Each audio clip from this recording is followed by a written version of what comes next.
All right, everyone, welcome back to Beneath the Helmet, Season 2. Thank you for tuning in to another great episode. Today, I have a chance to sit down with Brandy Maslowski, and she's going to share her story, her journey as a former firefighter lieutenant from Central Canada, who has now moved to BC over a decade ago, totally transformed her life, and is no longer in the fire service due to PTSD and complex PTSD. We're going to talk about some of the challenges of internal conflict in the fire service, the trauma for the actual incidents themselves, and how powerful counseling was in supporting her through some of the buried trauma that she experienced in her life.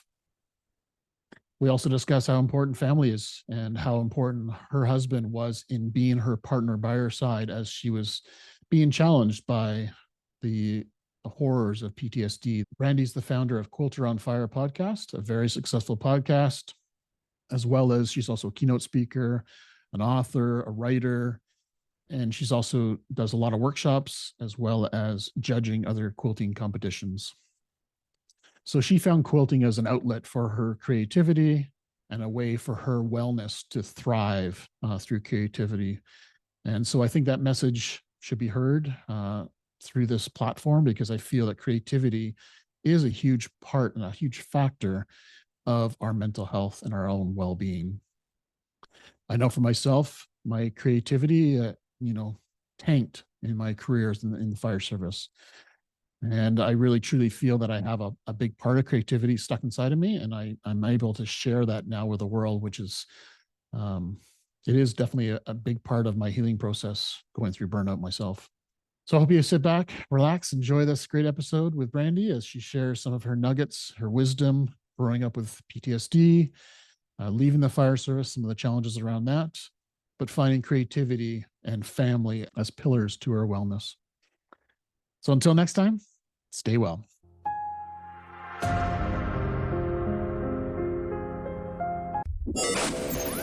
It's time to ignite your soul and unlock your full potential. Join us on Beneath the Helmet, the podcast exploring firefighters' health and wellness. Hosted by retired Fire Chief Arjuna George, our podcast is the perfect place to start your journey towards becoming the best version of yourself. So come on, let's join the conversation and find out what sets your soul on fire. All right, welcome back, everyone. Another great episode, Beneath the Helmet, Season 2. I got Brandy Maslowski. Got it, yeah. Awesome. So Brandy Maslowski is going to join us today and share a little bit about her journey. So welcome to the show. I am so pleased to be here. This is everything that you talk about are just such great topics. So it's just an honor to be here. Fantastic. Thank you so much. So tell our listener today about a little bit about Brandy and who she is and kind of your history to arriving on this podcast today. Absolutely. So in a nutshell, I would say that I am a firefighter through and through. The brotherhood and sisterhood really had me captured for the 15 years of my career there in Central Canada. And after 15 years of being a firefighter and public education officer, I was really, really burnt to the core. My spirit was crushed. And so, having some family conversations and some illness that I was really dealing with, we decided that my husband and I were both going to leave our careers and move across Canada to sort of live in the area of British Columbia where we dreamed about retiring one day. So in 2010, we moved across Canada, and we have really been living the outdoor adventure dream ever since. Stepping away from my career with all the turmoil and trauma that I had dealt with was one of the best decisions of my life. It was kind of unfortunate that it came to that, but over the last decade or more, I have gone on this incredible healing journey with what I've been doing for a living now. So Awesome. That's kind of my story in a nutshell. And what year did you retire and leave the fire service? In 2010, I left the 2010. fire service. So I started in 1995, and it was a career that I absolutely loved. Like every minute of it, the training, the courses, the education, the people, there's so many wonderful things about it. But there are also these two things that really caused all of the trauma in my in my career, and one of them was sort of a toxic workplace with just a select few people that I worked with, and the other one was the trauma that we see on the job. Mm. So those two things had a really profound effect on me. We're definitely going to dig into those.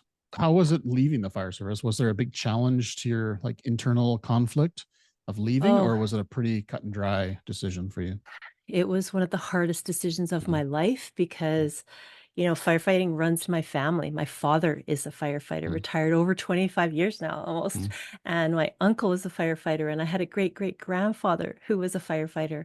And it really was such an honor to be part of, the career that I had. And it tore me to shreds to leave half a pension behind. And like I was halfway there after 15 years, and I'd be retiring at 50, like if I completed everything, right? And so, I was only halfway there. And so I think the thing that tore me apart the most was I was so, so ill. I was 25 pounds underweight. I couldn't eat. I couldn't sleep. There was so many things that were going wrong.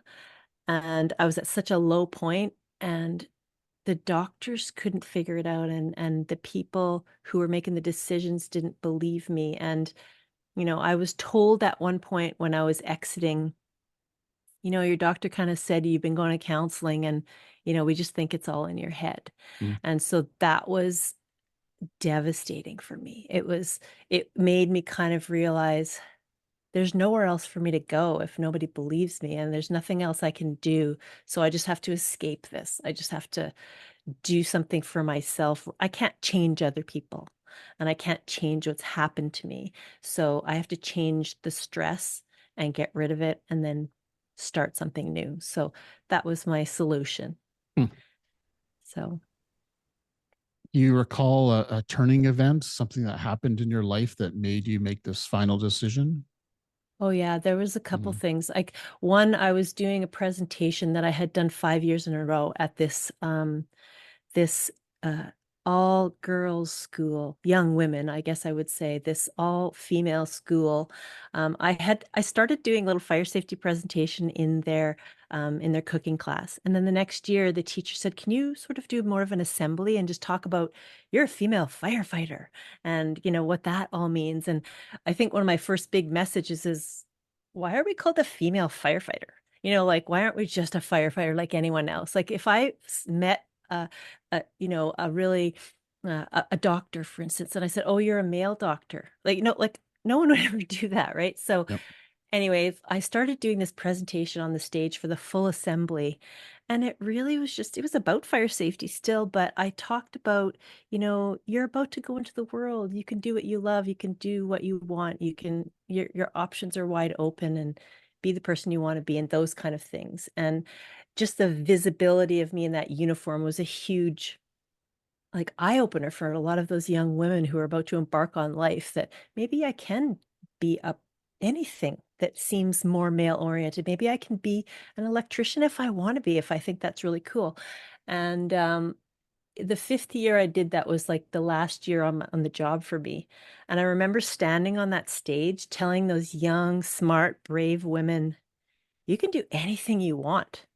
And I had done that for 15 years. I had loved this career. And when I got into public education, this was my jam. Like I was preventing what I saw in the field on the trucks.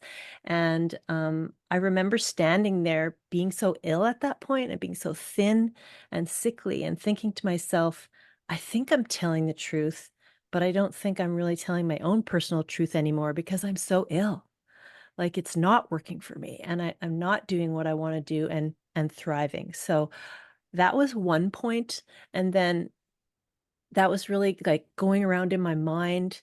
And I came home from work one day after having like a really stressful day, and I had butted heads with a coworker, and they had undermined me and set me up for a disaster in this big meeting. It was just like a really negative experience, and they were just so happy that they got me, and I came home miserable. And I remember walking into my house, and my husband just took one look at me, and he's like, I'll go make dinner. And he turned around and went into the kitchen, and I went straight down to my studio. And when I say my studio, this is all about quilting and stitching and art for me, right? So this was my escape. I went straight down to my studio, full uniform, tunic on, tie on, bars on my shoulders. I'm sitting there stitching away, and my child comes up to the door and says, "Mom, I want to play clay." And I gave him some kind of excuse, some kind of, if I could just get these oven mitts done and these, these things that I'm making, I could just have a really good sale this week and maybe I could quit my job. And, this little 6 or 7-year-old at the time just went right over his head. He's like, oh, well, okay. He walks away. And I'm just stitching away, not realizing what I had just done. And maybe a little while later, he comes back, but comes right into the room this time. And he comes up to me with these papers in his hands. And he says, "Mom, I made you some money so you can quit your job." And I just collapsed into a pile of tears. I was just like, what? Like, I have come into my house. I hadn't even really greeted my husband. He's already gone to make dinner so that I can like heal myself in my creative room. And my son, I hadn't picked him up. I hadn't swirled him around. I hadn't greeted him or hugged him. Everything that was happening at work was making me dive into quilting and numbing myself with my craft. And what I was doing was I was numbing the pain, but I was also numbing the good stuff. You can't really choose what you numb. Like even if you're drinking or scrolling, whatever you're doing to numb the pain, you can't choose to not numb the good stuff too. So that's what I was doing. So that was kind of my turning point when I realized I got to change this situation. I have to move on from here and try something new. As you're hugging your son, was that the realization, or did it still take some time after that to say, all right, enough's enough? Or did you That know was right in that moment? right in that moment. Yeah. I was like, Yeah. there is no amount of money, there's no amount of security in this career. It's more like a ball and chain right in this Yeah. moment. Doesn't feel like that security and comfort of a great career. It feels like this is dragging me under and I can't breathe. So we were about to go on a holiday right then across Canada to Penticton, BC, where we love to go rock climbing and hiking and biking. And on that holiday, I was so ill, I couldn't do any of it. I played tennis with a friend of mine and she creamed me and she's never beaten me ever. She's like, "What is happening with you? Please tell me you don't have cancer. Like, what's going on?" I was like, Right. "No, Yeah. I'm just so stressed. I can't figure it out." And when we were driving home from that 2-week holiday, I turned to my husband at one point. My son's sleeping in the back, and I turned to my husband. I was like, "I can't go back to that job." And he's like, like, do you mean next week or do you mean like ever?" I was Mhm. like, "I just can't go back there. It's killing me. Like, I can't figure out what's wrong with me health wise. And it's just dragging me down. I just can't get, I, you really convince yourself that stress and toxic atmosphere and trauma from the past is not going to affect you physically. You think it's going to be able to roll off your back, or I can just tough it out, but it really affects you physically. And that's what was happening to me. So we were silent in that like 24-hour drive back to central Canada, and we were silent. And my husband finally said, "You know what? I would pump gas. I would do any job if we could live in Penticton. We love it there. We love the Okanagan. We want to live in BC. Let's just do it." And once we both got on the same page, we just went for it. Beautiful. Beautiful. So I'm curious, what's changed in your life since moving out west and switching careers and totally switching your whole life around? Could you name a couple of things that have just Yeah. totally changed for the better in your life?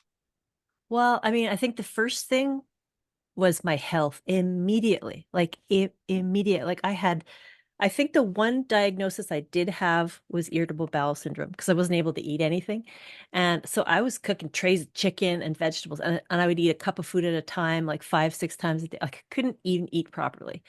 Once we moved, boy, that weight came back quicker than I wanted it to. But it felt so good to be healthy again, to be able to eat whatever I wanted. Like it was like within weeks. It wasn't even like a year. It was like such a drastic change. It made me realize, yes, I totally believe in the power of removing the stressor to create a better life for yourself, because I wasn't going to change anyone. Like there was a purpose there in their intentions to bring me down, and I wasn't going to change that. I wasn't going to fight it. I wasn't going to, you know, I wasn't going to live with that any longer. And that was the first thing. The food, being able to eat again, my health improved drastically. I was able to enjoy the outdoor adventure that we came here for. And my relationship improved with my husband. It had always been really great, but we have lived here 13 years now, and we still haven't renovated our house because every time we think we're going to do some big project, we're just like, oh, the weather's so nice. Let's just go outside. So we just Oh, go hiking, right? So yeah. our family relationship, everything has just gotten so much better. And over the years, my husband has really had a great career path here as well. He was the first one to get a job. Mhm. So he got a great job. And in recent couple of years, he's got an even better job. So he's really, really thriving. I've had all kinds of jobs over time. Like I wasn't able to get back into the fire service right away because I was at a certain level of lieutenant, and everywhere I kind of went was either volunteer or they wanted you to start as a rookie. And I was like, I don't think my body at this age, I'm going to go back to being a rookie. And so I ended up getting into, I was at a chamber of commerce for a while. I worked for the local government in emergency management, which I loved Mhm. for a few years. And then the most recent thing I did for the last couple of years was some private consulting, which was fantastic. I mean, I was helping local governments get grants for FireSmart, and then Mhm. I was implementing the FireSmart in communities and teaching people to keep their properties safe. So I was back to doing what I loved, I had a passion for. So I did that for the last couple of years as well. Awesome. So some big changes happened when we moved here, but I was still able to hang on to those roots of working in the fire service in some way. Beautiful. Do you think if he went back, maybe not as a rookie, but as a lieutenant somewhere, Brandy 2.0, would it be a better Yeah, situation or would it I be really maybe right back thought to it? about, yeah, I thought about that in a few different ways. I tried to get a few different jobs at that level, but I really could see the draw of the higher ups in the different departments I was applying for. They really wanted to bring in their crews that had been volunteering for a really long time to get a real job. You know what I mean? Mhm. Like, or also if it was a full service fire department, they wanted to bring people in from the ranks because that really was meaningful for them. And that made sense to me, right? So I kind of felt a little bit like an outsider coming in, but because I was from central Canada, we don't have the forest fires that you have out here. It's a completely different kind of thing. I was in a city and, so it was quite different, but I did get into the emergency management part of it, and yeah, it was a whole new thing for me. I took all kinds of courses once I got here because I was so fascinated by it. And I had a lot of fun with it. But I have to tell you that I did leave that to go private because I was ending up working 16, 18-hour days when we had a lot of floods and fires in the last few years in the Okanagan. And I was the operations chief in an emergency management center, and I had the phone. So I was on 24 hours, and a lot of the trauma came right back. It was fascinating to Mm. me. Um, and yeah, so when I decided that I was finally leaving there, I really got a great job with a private business who asked me to be their, grant writer, like try to get these grants and help these local governments. And it really went well for a couple of years. That's So awesome. That's pretty rewarding to have yeah, that in place, right? So yeah, well it was done. really Well good. done. So looking at those two things you mentioned, the internal drama conflict, and then Yeah. also the call trauma, is there one of those that kind of stood out to you as, the foundation of maybe some of the stress that you were feeling or the burnout or the trauma experiences that you're feeling? Did it come from one of the areas more or? Well, I certainly believed it did at first, like in Mm. 2010 when I moved over here. I 100%. I thought it was all toxic atmosphere. Just a few bad apples there that I was working with, and like 100%. I didn't even like consider trauma as part of my issue that I was dealing with. And then when I was working at a local government, I was in charge of 7 different volunteer fire departments, and I was working with their budgets, helping them make sure they got trained properly, that they're up to speed on the training that was required, and I had a couple of firefighters in different departments that had experienced really, really serious incidents, and they didn't come back to volunteering. And so I was like, we have counseling. We can bring things to you. Like, we can figure this out. And they're like, no, no, we're good. But they weren't coming back. Like, they're saying we're good, but they weren't coming back. So I went to a conference in Victoria, I don't know, 5 or 6 years ago. And there were these great like seminars and stuff like that. And I was sitting in a seminar about PTSD. I thought, I'm going to help these guys. I'm going to get them coming back on the job, doing what they love. So I'm sitting in this seminar, and this guy was amazing. I had not considered that this could ever even be a part of my realm. I was like, I was in a toxic atmosphere. It was the people. So I'm listening to everything. And as he's rolling out this whole seminar, at the end, he said there's like 10 or 12 things to really watch for. If your crews experience this, you want to really bring in some after action reporting and some counseling and talk to them and work through the situations. And my mouth was just like, my jaw dropped.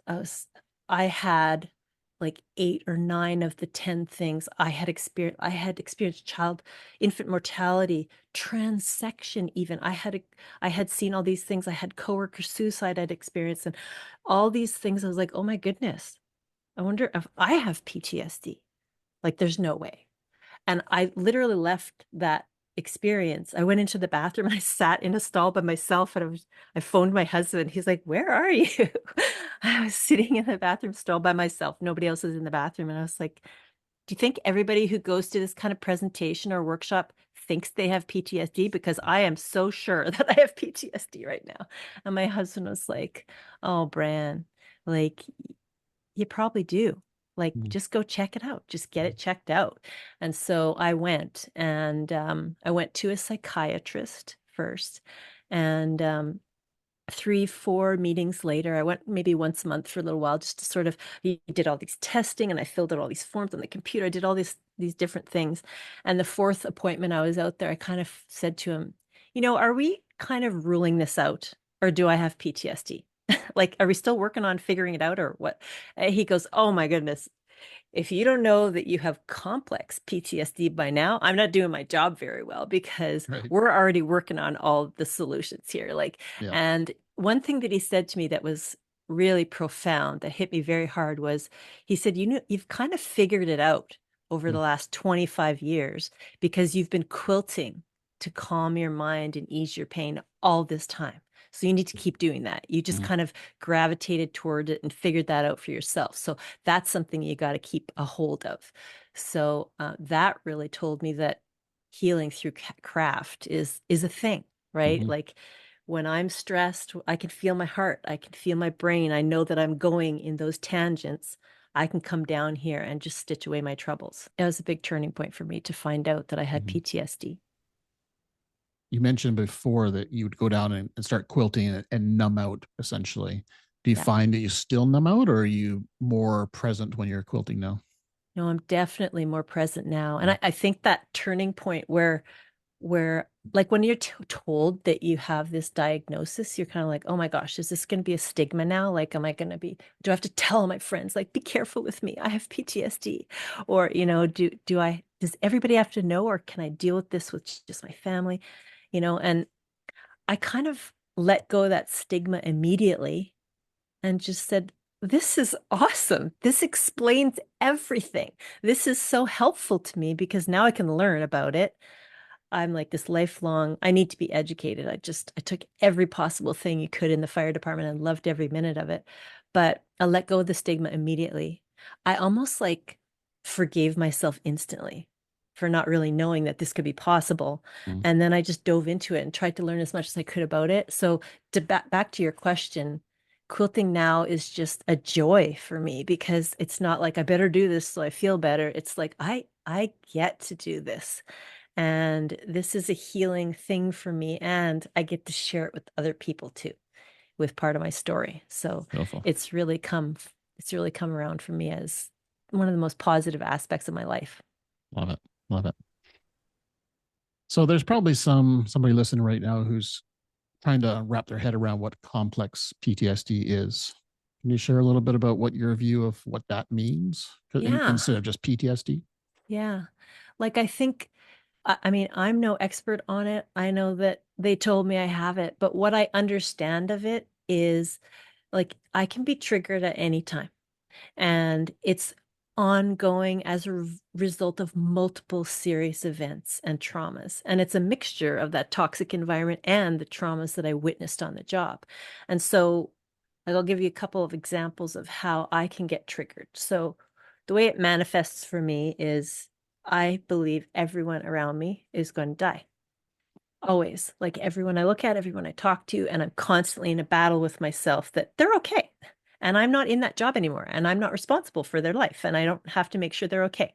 But I will be on a hike with friends, and if I'm at the front, I'm good. If I'm chatting, I'm good. If I'm at the back, I'm not good. If I'm at the back alone with my thoughts and everybody's kind of chatting in front of me, I will be like, there's an animal going to come here, and what am I going to do? How are we going to reach like 911? Are we in self-service? Like this whole thing will happen in my mind. I literally will go down on a knee, and because I'm thinking about some bear that doesn't even exist, right? And so my husband just knows. He's like, when we're hiking, he's like, oh, go ahead. I go first. Like it's just this thing we have it. It's comfortable, you know. We've had the conversations about it, and it's good. Other times I'll be judging and teaching and speaking at a huge quilt show. And this one show I was at, I had just judged for a full day. I had one more day of judging. I came back to my room before dinner, and I think I was putting deodorant on or something, but my deodorant crumbled because it was at the end. I had no more deodorant left, and I was like, ah. So I ran to the store to get more deodorant, and I bought this deodorant, and they only had one, so I bought it. And I got back, and I put some deodorant on that night before I went to bed, I guess. And I thought, oh, I hate this smell. I hate the smell of baby powder. I just hate it. I never really thought about why. I never knew why. But that night, I had the shower, put the deodorant on, went to bed. I have never had worse night terrors in my life. This smell triggered night terrors that I didn't even know existed. And it was all about an incident of infant mortality with baby powder. And all of a sudden, I remembered the whole incident. I hadn't remembered it in decades. And I went back to my counselor after that. And I said to him, this horrible thing happened to me right in the middle. I missed a whole night of sleep, and I had to judge the next day. And I was literally on the floor of my hotel on my hands and knees, like, what is happening to me? Right. And he's like, this is great. And I was like, what? This is not great. I don't want this to happen to me. He goes, no. He goes, now you've had that. Like, you know that. You're not going to use baby powder deodorant anymore. Yep. You're not going to, Yep. you know why you don't like that smell, and you can avoid that, and you can use the tools we've created in your toolbox, like cognitive behavioral therapy. You can see it coming, you can divert it, you can think about other things because it's your choice. And there's so many things that we talked about in that situation, but he's like, this one's done. We don't even have to do any other, there's different things you can do with tapping and all kinds of stuff to try to bring those memories back. But this one came on its own. And now I've dealt with it. So it's a really fascinating thing to go through. I don't want to go through it again, but I'm sure there are other things that will happen to me over time. But so that's kind of, Wow. it kind of shows you what can happen with the different kinds of triggers, and why it's so complex for me. It's so many different incidents, and many of them are buried. I'll see a beige Corolla drive by, and I'm thinking, oh, that's the guy I work with. But he's not here. There's no way he's here. But it just comes back instantly. It can be anything: smells, sights. I particularly have a problem with perfumes. Like, I can't go into the bay and smell those perfumes. I just Nasty can't. in there. Yeah, I can't, because some of them are like, I remember one time there was a perfume, and I was like, I have to walk away. That is a perfume of someone who passed away in my arms. And it's all here in my head right now because of that smell. So Yeah, the whole body and the smelling is such a powerful yeah, reaction that we have. There's so many smells that we've had through the fire service that yeah, boom, it just brings right back to that moment. It's pretty powerful. yeah. And I don't know why I didn't ever do this, but my dad had this great trick where he always had a handkerchief in his turnout gear, and it was soaked in his cologne, his own Mm, cologne that he loved. mm, And anytime there was anything horrible, he pulled it out. mm, So he would be smelling that instead of, burnt flesh or whatever the horrible smell was. So totally. Yeah. Yeah, in our trucks at the fire station, we have Vicks Vapor Rub. We just put a little bit Ah, under our nose there, and all we smell is Vicks. So it doesn't yeah. matter how nasty the smell is. No, All we're smelling is menthol. Yeah, yeah, yeah. which probably brings some triggers later on in life of smelling menthol. Yeah, that's true. Yes. Yeah. Yeah, so true. So you've mentioned your husband a few times. Sounds like an amazing man. Sounds like he was a big part in your recovery and your support network. Share a little bit about how he supported you and maybe some lessons that we could share with the listener of how important spousal or even just connections with people is in Yeah. recovery. Yeah, it's so important. And I think, you know, neither of us are any experts in any of all this, but we're living through it. And I think just having the conversations is so important. Like there'd be times when he'd be, early on when I'd be like, I can't deal with this right now. And he'd be like, just let go of it. And he didn't understand at first. And, you know, the last thing you want to hear when you're struggling through something is just let go, just forget about it. Like it's not really a big deal, but it is a big deal for me. My heart is pounding. I feel like I'm gonna have a heart attack, and I'm having peripheral nerve pain in my hands and feet. And these things happen, these real things happen to me. And if he's saying just figure it out, that's reminiscent of those doctors way back then, right? So I just decided I'm just going to tell him everything. Like right now, I'm thinking about a bear. And he'd be like, "You are?" Like I just had the conversations with him. I just tried to be open and honest, and he just accepted it. And sort of when we start a hike, he'll just turn and say, "Go ahead," so that I'm at the front and it's not because I'm like, I need to be in charge. I need to be important. I need to lead the pack. It's none of that stuff. It's just that I need to be engaged. My head needs to be engaged with either where I'm going or who I'm leading or who I'm chatting with. And that's really helpful for me.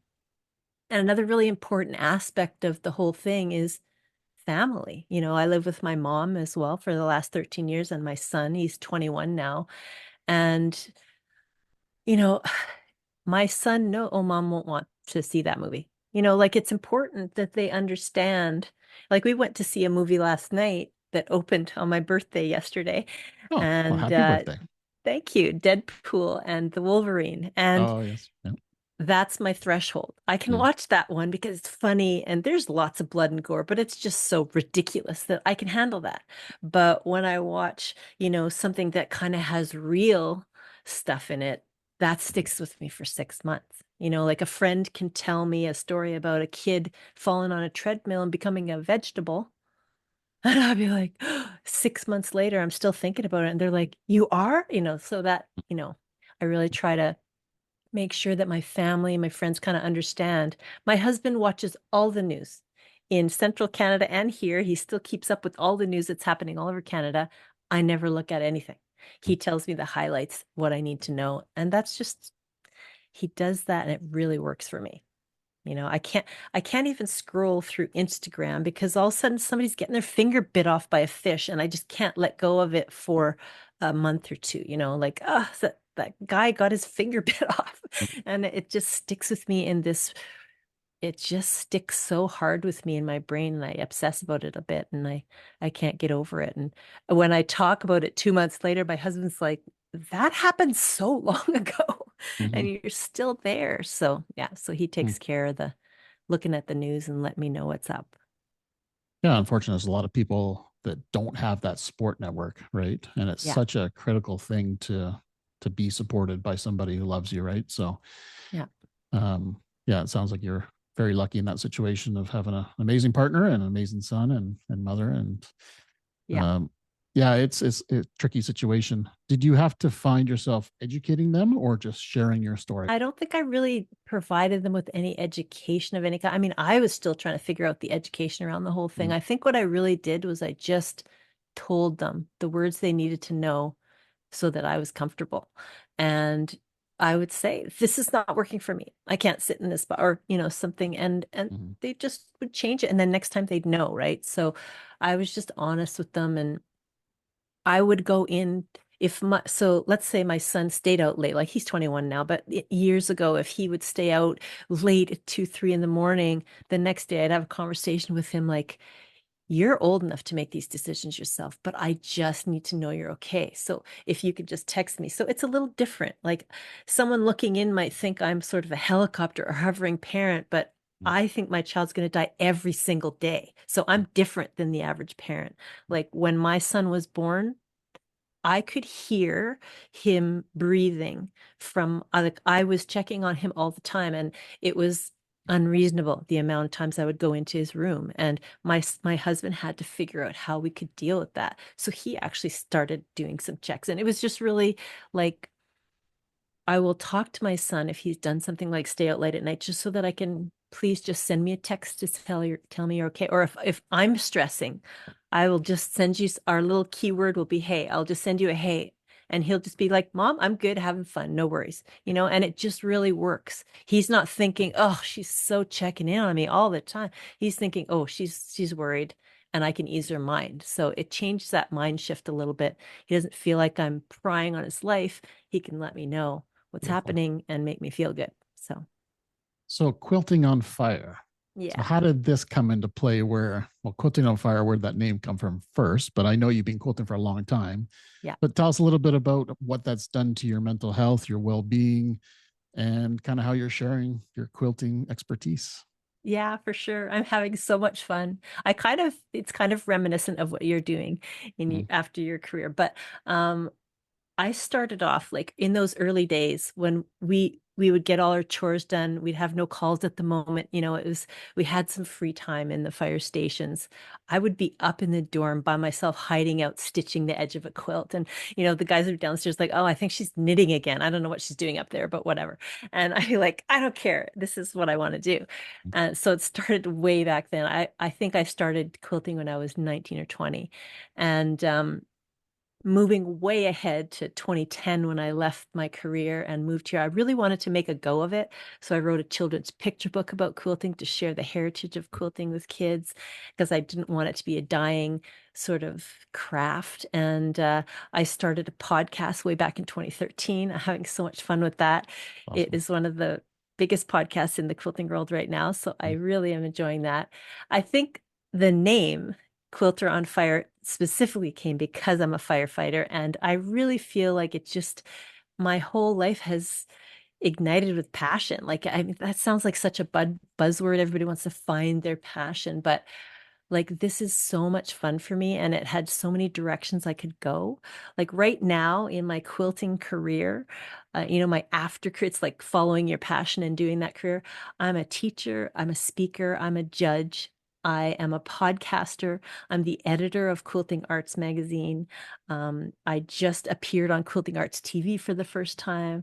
There's all kinds of fun things happening. And I have this platform that I can share my story.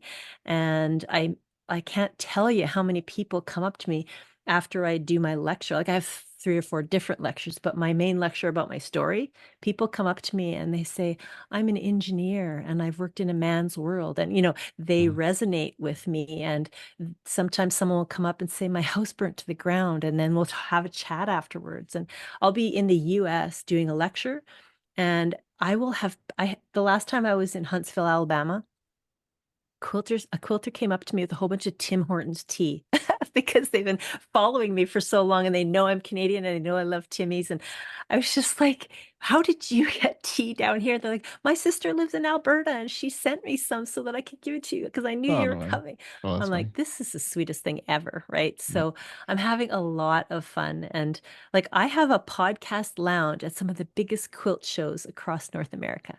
that's And amazing. I have so much fun. I sit there and I do 2-minute speed interviews with quilters who are just walking by. Hmm. What's your jam? Tell me something fun today. And then I compile those into episodes as well. Awesome. So So cool. it's a lot of fun.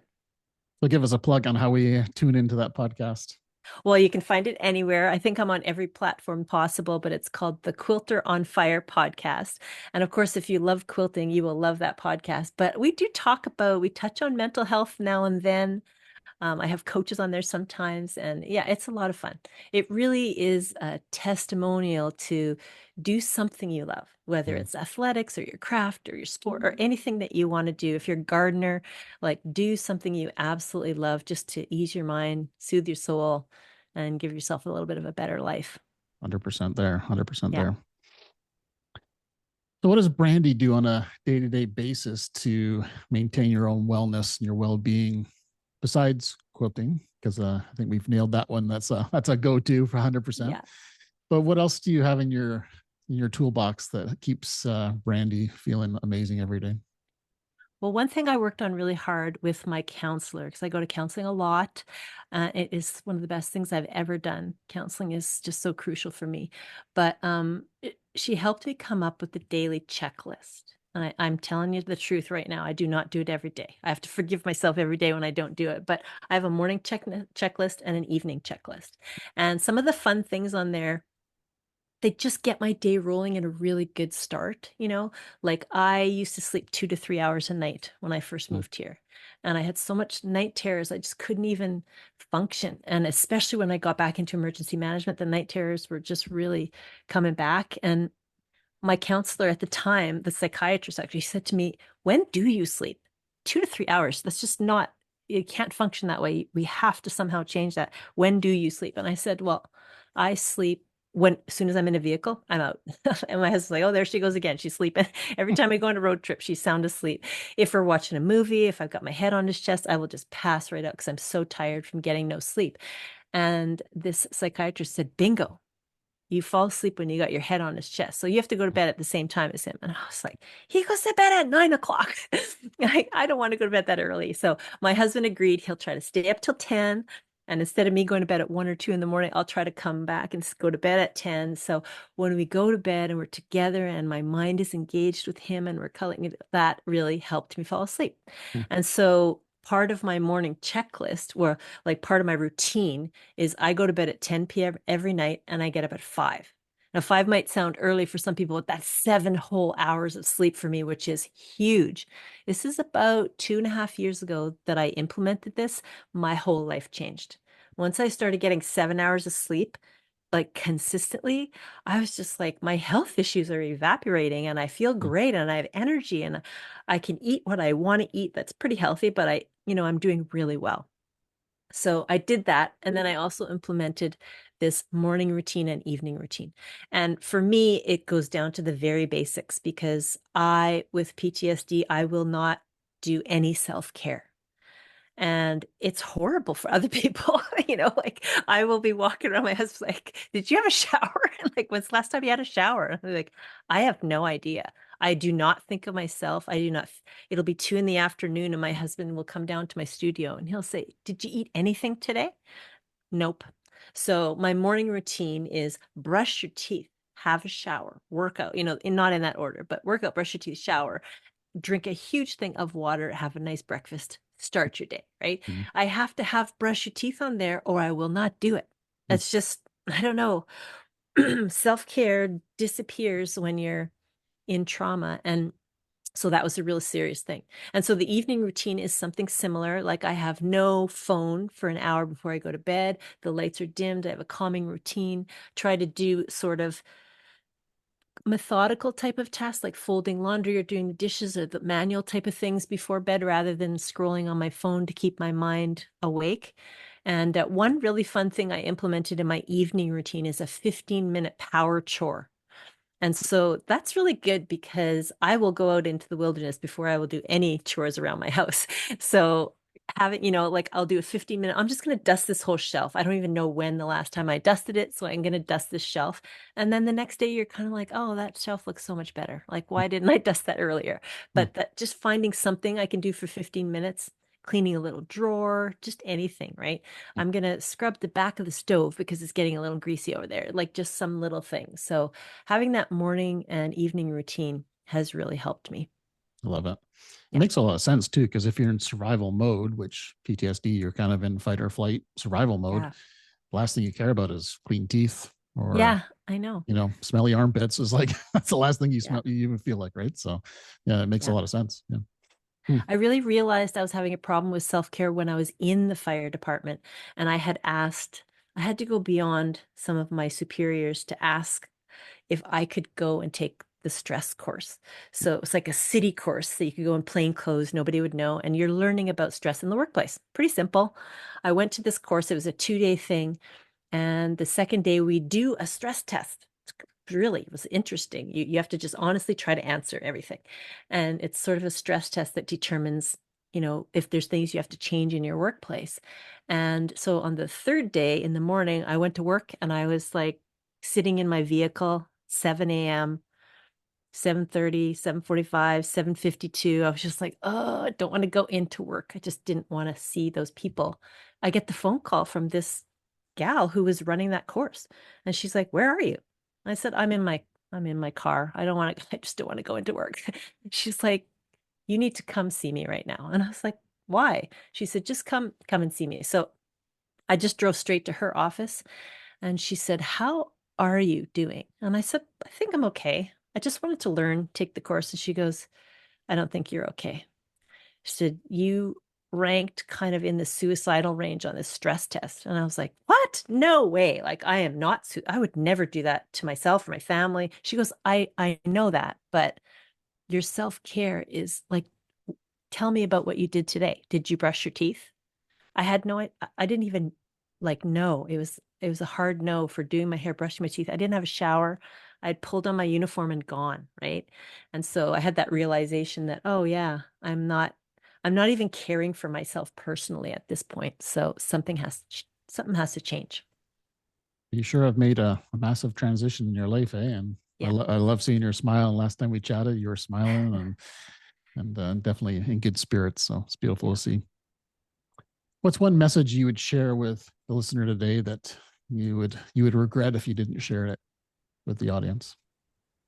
Well, I think way, way back when I was originally starting to try to figure out how can I deal with this toxic workplace? How can I deal with not wanting to get out of my car in the morning and not wanting to talk to these people and just wanting to run in the direction, some other direction if I see them in the hallway? And I remember going into HR and they're all women in HR, but I remember the look on their face like so clearly, just looking at me like, oh, another woman has come into HR because she's struggling and there's nothing we can do. They basically told me, you can talk about these people who are hurting you, but you're going to be shunned from the entire department then, and you might as well just try to deal with it yourself. And Hmm. it was so long ago. Like things have come a long way in departments across Canada now, but way back then it was like, fend for yourself or you're going to be shunned and you're going to have a hard, hard career. So I think what I would say to people now is just deal with yourself. Like I know it's so hard to tell people, you're not going to change people, but you do want to change things in the department on higher levels and work together as teams and try to come up with better systems. But really care for yourself. Self-care is the thing that was not in my repertoire at all. So if you're struggling, self-care is the first thing you need to do the most. That's if there's only one thing I could say to people, it is take care of yourself first. When your cup is full because you've taken care of yourself and it's overflowing, then you can start dealing with the other people around you and, fighting for rights and all those kind of things. But take care of yourself first. Couldn't agree more. Yeah. What does Brandy need more in her life that would make her even more healthy, more happy, more and just a better version of you? What does Brandy need a little bit more of in your life to just maximize that? Oh, this is such a great question. It brings me to a moment because we recently lost a family member in May. And it was really hard because it was our first parent that we lost as my husband's mother. And it made me realize I'm traveling so much with my quilty biz and everything, traveling everywhere. I'm trying to build my podcast, all these things. I canceled like 11 things for the rest of the year. And I realized I don't need to do things to build my podcast anymore. I'm pretty good there. And I don't need to always just make appearances and then do things that are going to break even. If I've got a gig with a contract and I'm going to make income and it's good for my business, I'll go. But I cleared my schedule for family. Hmm. And it really opened my eyes because I have to go back to central Canada to deal with the estate with my husband and my family. And my son came back from Australia and he stayed home. It's just family is so important right now when we've lost someone who's so dear to us. So if I could add something more, it would be family time. I just told you my birthday was yesterday, and we went out to a movie and we went for ice cream, and the four of us were together, and that's rare. When you have a Awesome. 21-year-old, they're kind of off everywhere, and family is the thing that I would add more of for sure. I think I want to go for a hike right now with my husband.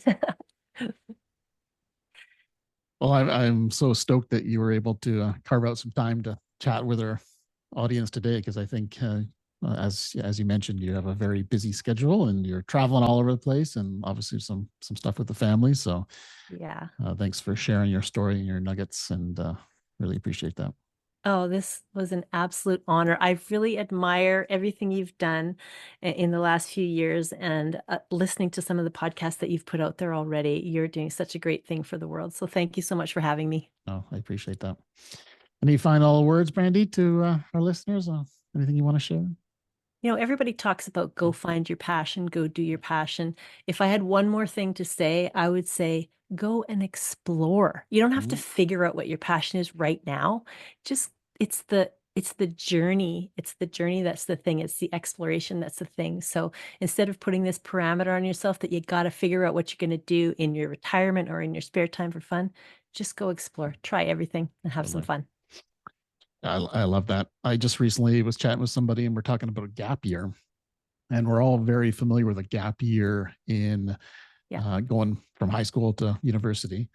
But how about when you finish a career and you want to have a gap year before you start another encore career, right? Like Absolutely. or retirement. Like take some time, travel around, experiment, try different things. Yes, I love it.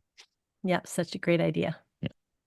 Well, it's been an absolute honor, and I love to see the progress that you've made over the years. And thanks for being brave and vulnerable to share your story. Much appreciated. Oh, it's my pleasure. Thank you so much. All right, everyone. Until next time, stay well.